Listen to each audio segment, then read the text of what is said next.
Mr. Trump, I have a question for you.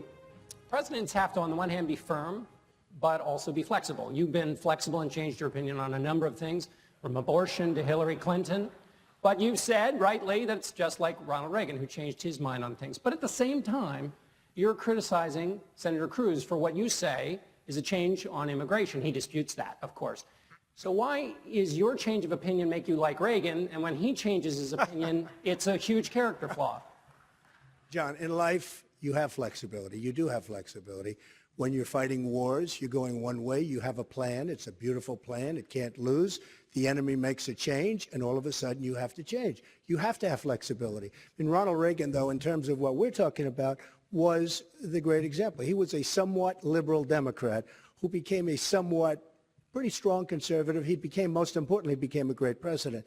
He made many of the changes that I've made. I mean, I've seen, as I grew up, I've seen, and as I get older and wiser, and I feel that I am a conservative. Now, I also feel I'm a common sense conservative because some of the views I don't agree with. And I think a lot of people agree with me, obviously, based on what's happening. Which conservative idea don't you agree with? Well, I think these people always hit me with eminent domain. And frankly, I'm not in love with eminent domain, but eminent domain is something that you need very strongly. When Jeb had said you used eminent domain privately for a parking lot, it wasn't for a parking lot. The state of New Jersey, too bad Chris Christie's not here, he could tell you, the state of New Jersey wanted to build a very large tower that was going to employ thousands of people. I mean, it was going to really do a big job in terms of economic development.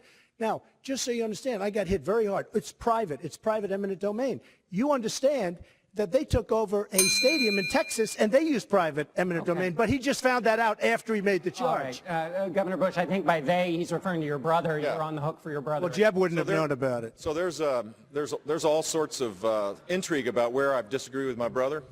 There'd be one right there. You should not use eminent domain for private purposes. A baseball stadium or a parking lot for limos. You shouldn't have used it then, Jeb. It's very different. Transmission lines, pipelines, bridges, highways, all of that is proper use of eminent domain. Not to take an elderly woman's home to build a parking lot so that high rollers can come from New York City to failed casinos in Atlantic City. That is not the appropriate thing to do.